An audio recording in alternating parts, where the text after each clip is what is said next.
peut dire que eh bien, c'est quelqu'un qui est dans une phase de progression. Et puis bon, on en attend, sont encore permis.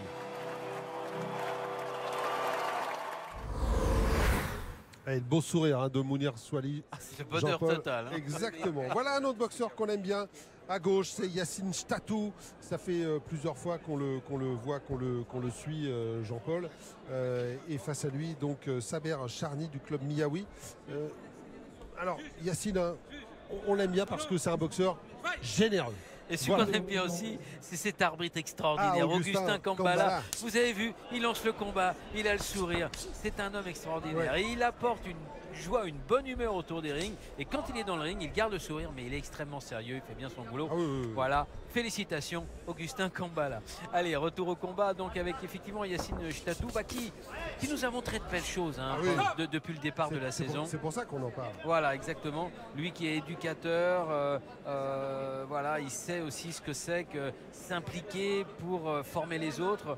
Là, c'est pas une formation, c'est des formations. Il est dans la famille du Niglo Top Team. Oui, avec, aussi, voilà. Tous ces boxeurs qu'on connaît bien. Giovanni Gross, Karim Jabri, Karim Jabri, exactement. Bien sûr. Donc Saber Charny, que l'on connaît un peu moins bien, il faut le reconnaître, qui est champion de France kickboxing, c'est-à-dire une version où il n'y a pas les coups de genoux. Hein, donc il y a les low kicks, mais il n'y a pas les coups de genoux.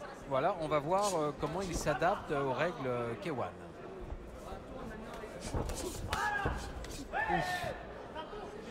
Ça frappe, hein. Ça frappe fort.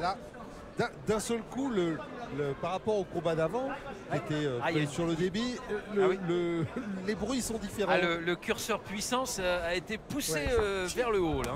Le son est différent. Et c'est bien, regardez la réaction de Saber qui ne veut pas se laisser impressionner. Un combat, c'est aussi un duel mental, c'est très important de montrer qu'on s'impose, qu'on ne craint pas l'autre.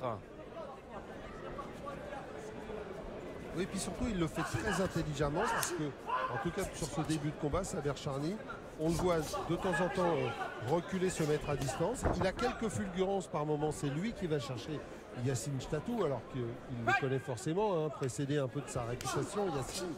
Et pour l'instant, il gère ça plutôt pas mal, Saber Charny. Hein, le fait de, voilà, vous voyez, il recule, il se met à distance, il essaye de pas trop se mettre dans l'affrontement, et puis de temps en temps hop, il va chercher Yacine.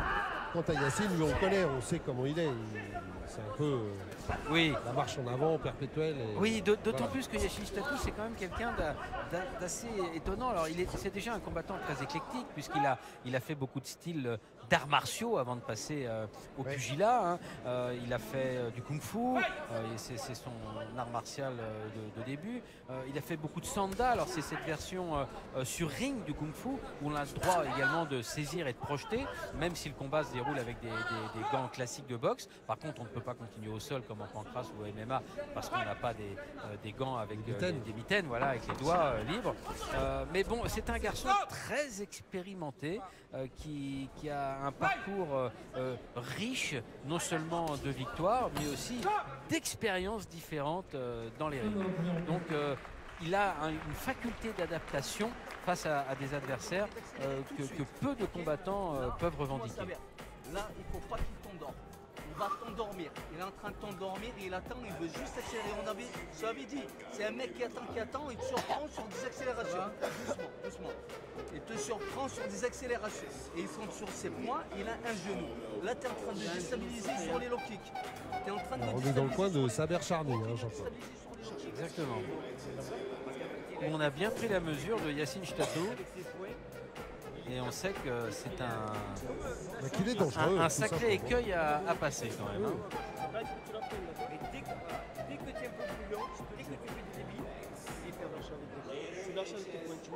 Regardez comme il était beau ce genou, qui est remonté dans la cheminée, qui a frôlé le bouc quand même. Hein. Là, il y a eu un coup de tête, involontaire bien sûr. Oui. Entre celui qui se jette vers l'avant et celui qui se défend. C'est toujours le même problème, comme on l'a vu la semaine dernière, hein, encore une fois, début de la deuxième reprise. Entre Giovanni Gross et Gianni Fiorentin. On était vraiment déçus pour eux deux. Pour eux deux d'ailleurs. Pour les deux. On peut être déçus pour les deux. Bien évidemment. Oh, le crochet gauche. Ça tape. de Oh Yacine là là, Statou. et la droite qui a suivi Ah le ouais. genou. Regardez comment il est remonté. Le genou et la gauche. Hein. Vous avez vu à quelle vitesse. Et vous avez vu ce geste de Yacine Statou. On voit que c'est là que c'est intelligent ce que fait Saber Charny parce que ça peut peut-être l'énerver un peu Yacine. Allez, viens, moi je vais te chercher, mais viens un peu combattre avec moi. Et c'est vrai qu'il aime bien trouver. Vous savez, c'est comme en tennis. On va prendre ce parallèle-là. En tennis, vous avez des joueurs. Quand le don de qui vous aiment- énerver. Non, mais surtout, il y a des joueurs qui aiment bien avoir en face d'eux des joueurs qui renvoient la balle, qui renvoient fort. Et quand ils sont face à un joueur qui renvoie des balles un peu moches, un peu en cloche, eh bien, ils font beaucoup de fautes. Ils sont entraînés dans la faute. Eh bien, c'est peut-être ce qui peut arriver un peu à Yacine Statou, c'est-à-dire son habitude d'avancer, d'aller au fight, face à un adversaire comme Oh, il était Saber joli. Charny qui varie de temps en temps les distances, qui recule, qui avance, qui est un peu comment dire, furtif par moment. Voilà, ça peut jouer mentalement dans la tête de Yacine. Il faut qu'il reste bien Oh, dans le il combat. a de l'expérience, hein. Il devrait rester concentré, ne pas se laisser déstabiliser. Mais il a un authentique talent face à lui. Ah oui, oui, Saber complètement. Charny, il a son mot à dire et son épingle à tirer Ouais, du jeu. Là, vraiment, c'est très C'est une intéressant. vraie belle découverte. Oui, très Dans le fight intéressant comme confrontation. Et justement, il fallait un Yacine Statou pour mettre en exergue tout le talent de Saber Charny. Un talent, 21 ans, hein, Charny. Hein, Jean-Paul. exactement, un talent qui est en train d'éclore et on est très heureux de le découvrir ce soir sur le ring de Nice. Et alors mentalement très décontracté. Il Si a vous l'air. avez vu une Ouais. attitude, voilà, je suis là, tout va bien. Petite tentative, mais là regardez Augustin Kambala qui lui dit non, n'essaye même pas, ça fait pas partie du. C'est la marque Ça Nigo. ça fait pas partie du patrimoine du K1 ça. Un coup au corps. C'est dangereux ce qu'il a fait Yacine, là. Attention quand même. Hein. Il est retourné bras ouverts comme ça. Ouh!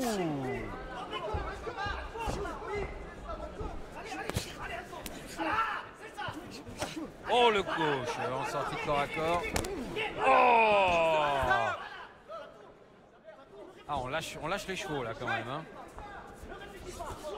Et on sent, Jean-Paul, on sent quand même un petit peu, on a l'impression Yacine un petit peu énervé. Un petit peu énervé. Eh oui, c'est que il ne s'attendait peut-être pas à une tactique aussi fine de la part de Saber Charny. Bah, c'est qui parce qu'il maîtrise travaille pas tout. très bien. Il maîtrise pas tout. Ah Et- non. et c'est le but d'un adversaire. C'est un combat qui est riche pour lui. Hein. Ok. Là, va te marcher dessus. Souffle maintenant. Donne-moi la serviette. Donne vite. Souffle. Allez, Fais que on souffler. est avec Saber Charny. Fais souffler. Je veux que tu récupères et tu le fais. Même rentrer au premier. Déséquilibre. Tu vois, maintenant il a compris. Ah, il y fait bien, Il a les compris, coups de c'est genoux vrai. sautés. Il est en train de lui dire, mets-le la Yacine. pression. Tiens, il va te marcher dessus, troisième round. Donc attends-toi à ce qu'il te marche tout le long dessus. Alors, sois prêt. Contre. Contre. T'as vu quand t'as touché là? Il a fait. C'est qu'il a peur. Je me colle. Je me colle, je ne lâche pas. Quand t'es contre par de l'autre. Parce qu'après, tu l'étouffes, il sait plus. Il est pas défense. Il fait trop de KO, c'est un mec. Est-ce que t'as peur toi de prendre? Non, pas les coups. Mais lâche-toi. C'est le problème pour Yacine Statou des boxeurs comme ça généreux. C'est quelquefois cette générosité se transforme un petit peu en excès et ça crée quelques déchets. C'est vrai que ça aussi c'est peut-être un axe de travail pour Yacine. De discipliner peut-être à certains moments ce qu'il fait. Voilà. Mais c'est bien. Pour les deux, ça va être plein d'enseignements ce combat, hein, Jean-Paul. Oh là là, la droite, elle n'est pas passée loin. Heureusement que Saber a rentré le menton et levé les épaules. Yacine peut-être un peu trop à la poursuite. Il s'expose à vouloir faire des acrobaties. Vous venez de le dire, Philippe, il faudrait peut-être qu'il retourne vers un registre un peu plus sobre dans ce troisième et dernier round pour marquer des coups plus nets, plus efficaces. Car à courir après ce lièvre qui est Saber Charny, c'est pas forcé qu'il y gagne des points. Quoi.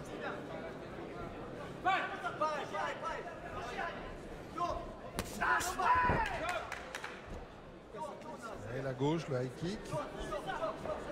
était bien protégé, Charny.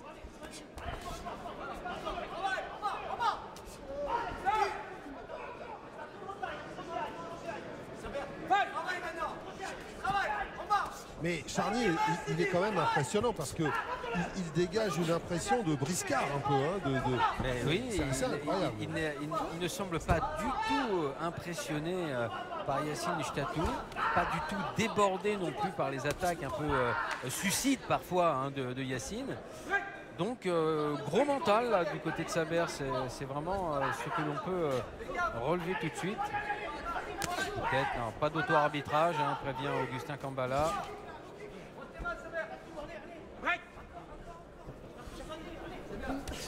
Oh là, oh les low kicks qui sont lourds. Hein. Non, c'est téléphoné, ça le backfist. Le crochet droit et le gauche sont sortis. Il essaye trop la frappe lourde. Yacine, faudrait peut-être préparer, même si ça marche là. Hein. Ouais, mais en même temps, on l'a vu, Jean-Paul, le low kick fonctionne. Et il continue pas, Yacine. Ouais. Et dans son coin, on lui dit pas. 40 secondes. Voilà. On a vu qu'il avait fait mal avec les jambes.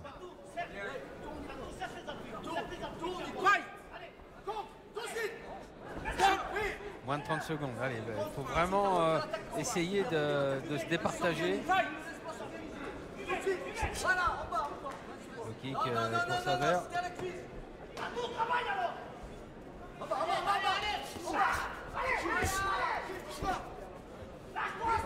10 secondes. Encore un genou mais qui a avorté.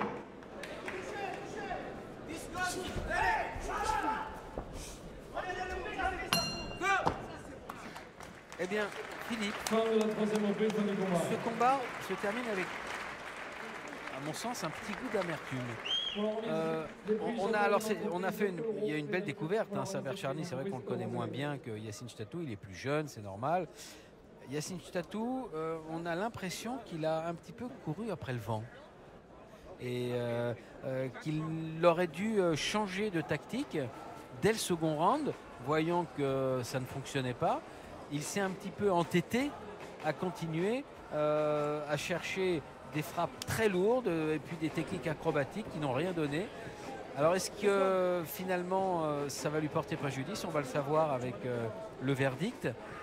Mais ça paraît un petit peu dommage tout ça. Voilà, on a l'impression qu'on a assisté à une fin de combat un peu gâchée pour Yacine Chtatou. Ce qui est dommage, surtout Jean-Paul, c'est qu'à un moment donné, quand Yacine est revenu sur les fondamentaux, on a bien vu qu'il avait fait mal à Saber Charny en particulier avec le low kick et qu'il s'est arrêté et là on ne comprend pas bien pourquoi. Il est passé sur un autre registre. C'est vrai qu'il fait peut-être trop confiance à sa puissance au niveau des points, enfin voilà, mais en même temps le travail de base sur les jambes, ça a son importance et ce sera un axe pour Yacine.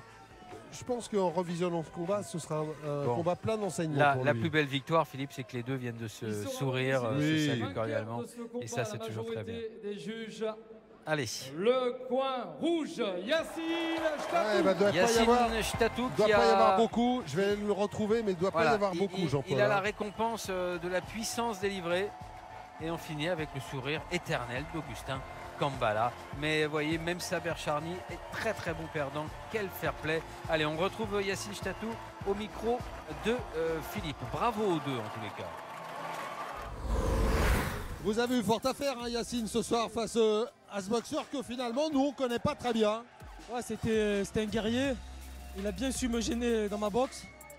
Donc j'ai pas réussi à imposer mon style et faire ma boxe d'habitude, monter mes jambes. Donc après j'ai fait marche avant comme je sais faire. Alors justement, j'allais vous parler de ça parce qu'on vous connaît, on sait que vous êtes plutôt généreux comme boxeur, que vous avancez, que vous allez chercher. Et finalement, on a eu l'impression qu'à certains moments, cette générosité vous a desservi parce que vous n'étiez pas vraiment bien placé pour boxer comme vous le vouliez. C'est ça, j'arrivais pas à trouver ma distance.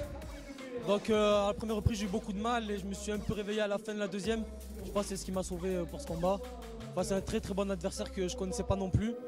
Mais vraiment vaillant et vraiment dur au mal aussi. Et puis par moments, un peu agacé aussi. Agacé par vous ou par votre adversaire? Non, j'étais agacé par moi qui n'arrivais pas à imposer ma boxe. Donc l'adversaire, lui, il a fait sa stratégie, donc il a eu raison. Et j'aurais fait pareil à sa place, donc j'étais plus agacé par moi et c'était une frustration personnelle. Mais finalement, c'est un combat qui, je pense, pour vous, va être plein d'enseignements. Il y a plein de choses à tirer de ce combat. Ah oui, c'est sûr. Ça me permet de travailler beaucoup de choses et ça me permet aussi d'apprendre à chaque combat. Je suis débutant pro, donc à chaque combat, j'apprends beaucoup. Et là, je pense que c'est un combat qui va me faire avancer dans ma carrière.